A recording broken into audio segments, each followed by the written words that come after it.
When we talk about gratitude, we usually think of it as something that makes us feel happier or more positive, something that nourishes the soul. But what if it might also be good for the body? In recent years, researchers have begun asking a deeper question. Could gratitude also be linked to what happens inside the body? Not just how we feel, but things like how our body responds to stress, levels of inflammation, and even biomarkers related to cardiovascular health. In our previous video, we explored how gratitude relates to mental health. In this one, we are taking the next step, asking whether gratitude or having a grateful mindset may also connect to physical health. We'll look at what 5 peer reviewed studies suggest, where the evidence is encouraging, where it's still limited, and how we should realistically interpret it. Let's start with the broadest and most intuitive question. Do grateful people actually report better physical health? A large study from 2013 by Hill and colleagues examined this very question to see whether gratitude shows up in how people rate their own health in everyday life. They studied 962 Swiss adults covering a wide age range from 19 up to 84 years old. The data came from a large survey where people reported their own health and other related factors. Instead of testing a short gratitude exercise, the researchers focused on dispositional gratitude, basically, how naturally grateful a person tends to be in daily life. In other words, not a temporary mood, but a more stable, grateful mindset, almost like a personality tendency or a default setting to consistently appreciate good things in life. The initial finding was clear.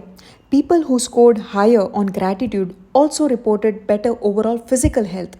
But the next question is why? How can a personality trait possibly connect to physical health? The research suggests that gratitude doesn't directly make you healthier. Instead, it works through a few indirect routes, what the scientists called pathways. The relationship seemed to be explained by 3 everyday pathways. First, more grateful people reported better psychological health, which intuitively makes sense. Second, they were more likely to engage in healthier lifestyle behaviors and activities like exercising and eating well. Third, they were more willing to see a doctor or seek medical help when something felt wrong. So, these 3 things acted like stepping stones between having a grateful mindset and reporting better physical health. Interestingly, the importance of these pathways wasn't the same across ages.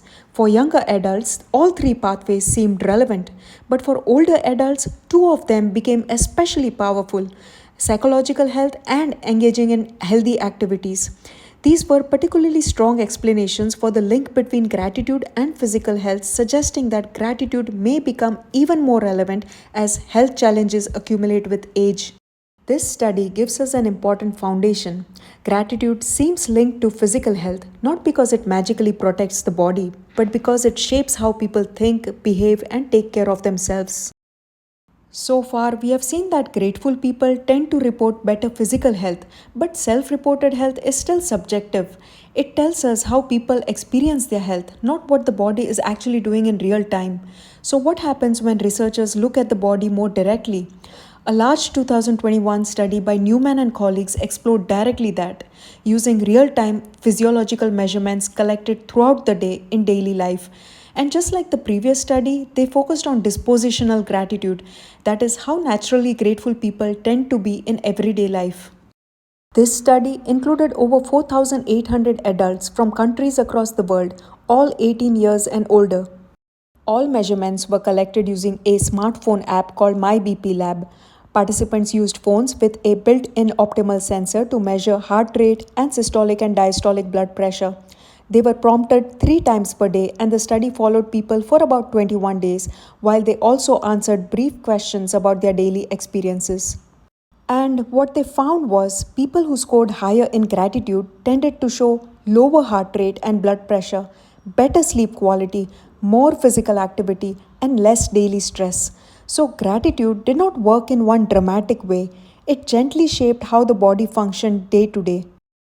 So, now we have seen gratitude linked to how people feel about their health and to how the body functions in daily life. This next study asks another important question.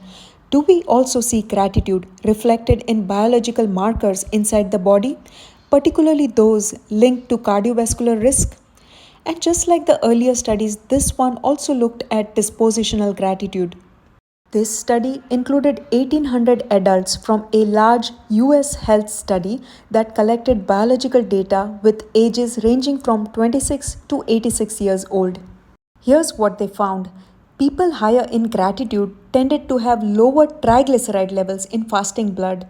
Other cholesterol markers were examined as well, but triglycerides showed the clearest and most consistent association. Triglycerides are a type of fat found in the blood.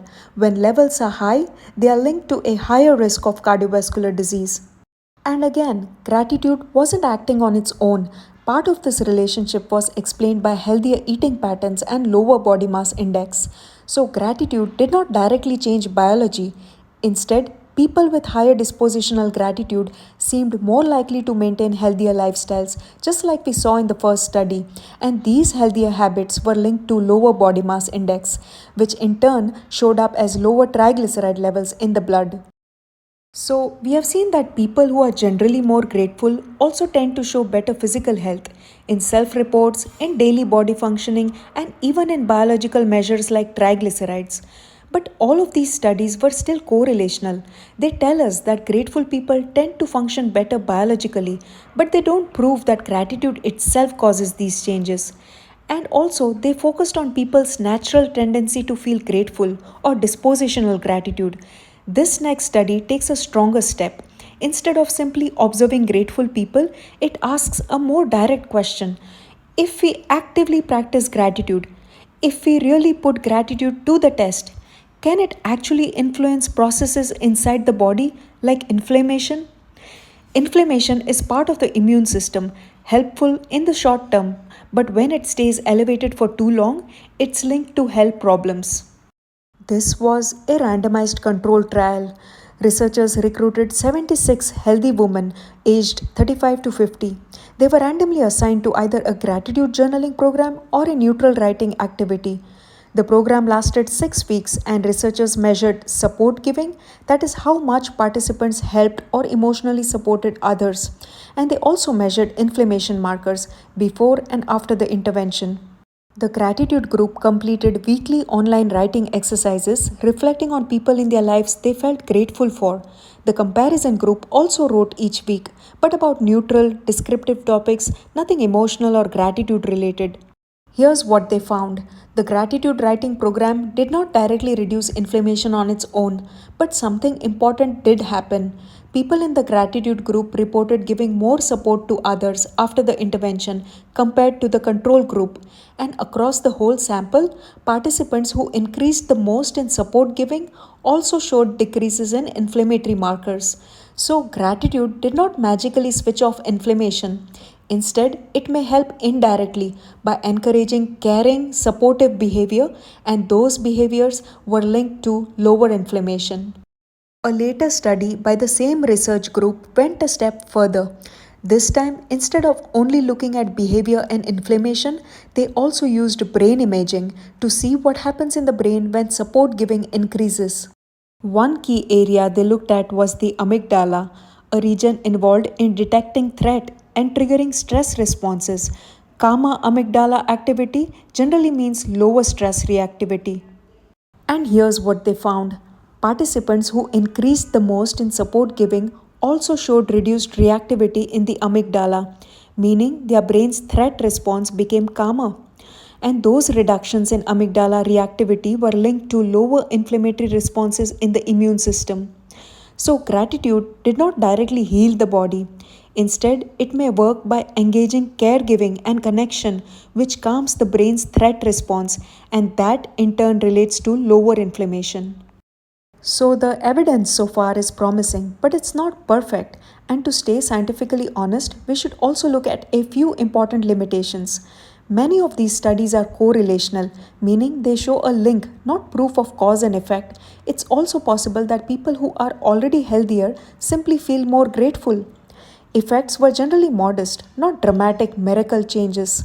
Some samples were limited. For example, the randomized trial testing gratitude involved only healthy women, so we don't know if results generalized to men or people with health conditions. And even when gratitude and lower inflammation appear together, that connection itself is correlational. We can't say with certainty that one directly caused the other. And like most psychological studies, the type of writing tasks people did could also influence results. So we should be careful not to overinterpret a single study. So, overall, the findings are encouraging, but they should be viewed as early evidence, not final proof. So, what's the big takeaway? Across these studies, two indirect pathways kept showing up. First, the brain and stress pathway. Gratitude encourages connection and support giving, which helps calm the brain's threat response, and that is linked to lower inflammation. And second, the lifestyle and behavior pathway. People who tend to feel more grateful also tend to take better care of themselves with healthier habits like better diet and self care, and that shows up in biological markers such as triglycerides, which are linked to cardiovascular health. So, gratitude doesn't magically heal the body. Its strength seems to lie in how it gently shifts our lives toward connection, toward kindness, and toward healthier choices. And those are things that truly matter for our well being. Maybe gratitude's greatest strength isn't just in the feeling itself, but in what it inspires us to do.